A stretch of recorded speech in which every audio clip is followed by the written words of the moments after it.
अभी मैं पढ़ता था, एक व्यक्ति ने किसी को कहा कि मेरे पास कुछ भी नहीं है, मैं बहुत दरिद्र हूं। उस दूसरे व्यक्ति ने कहा कि अगर तुम दरिद्र हो, एक काम करो, मैं तुम्हारी बाईं आंख चाहता हूं, इसके मैं 5,000 रुपए देता हूं, तुम 5,000 रुपए ले लो, बाईं आंख दे दो। उस आदमी ने कहा, ये मुश्किल है, मैं बाईं आंख नहीं दे सकता। उसने कहा, मैं 10,000 रुपए देता हूं, दोनों आंखें दे दो।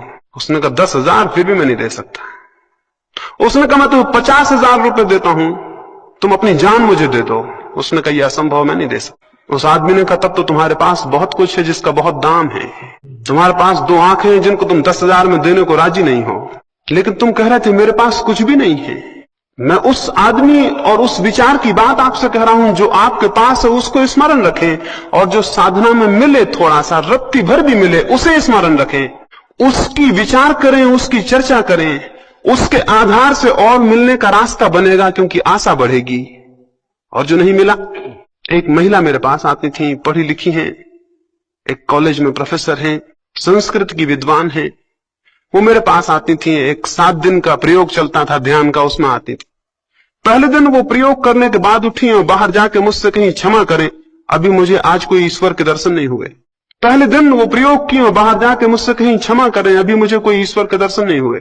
मैंने कहा, अगर ईश्वर के दर्शन हो जाते तो ही खतरे की बात होती, क्योंकि इतना सस्ता जो ईश्वर मिल जाए उसे फिर शायद आप किसी मतलब का भी ना समझते।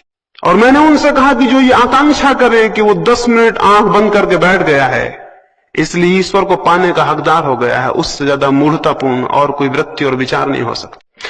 तो मैं आपसे ये कहता हूं कि जो थोड़ा सा भी शांति की किरण आपको मिले, उसे आप सूरज समझें। इसलिए सूरज समझें कि उसी किरण का सहारा पकड़ के आप सूरज तक पहुंच जाएंगे।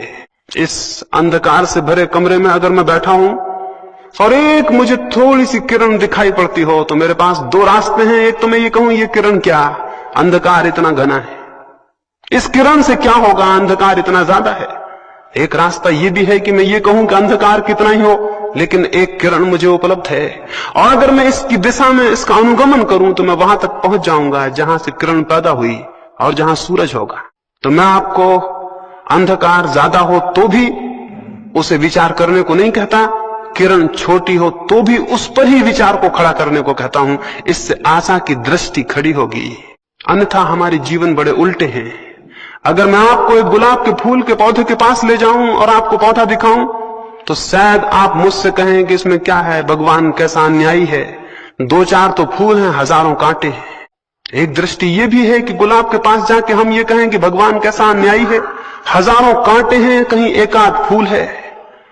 इसको कहने का एक ढंग और भी हो सकता है, एक दृष्टि और भी हो सकती है, एक और अप्रोच हो सकती है कि कोई आदमी उसी पौधे के पास जाके ये कहे कि भगवान कैसा अद्भुत है कि जहां लाखों कांटे हैं उनमें भी एक फूल खिल जाता है।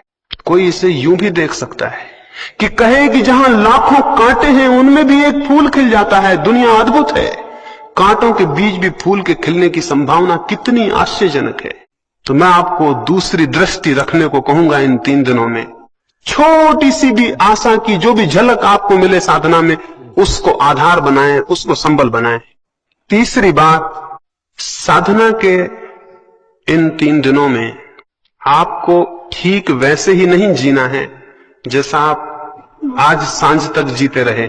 मनुष्य बहुत कुछ आदतों का यंत्र है, और अगर मनुष्य अपनी पुरानी आदतों के घेरे में ही चले तो साधना की नई दृष्टि खोलने में उससे बड़ी कठिनाई हो जाती है।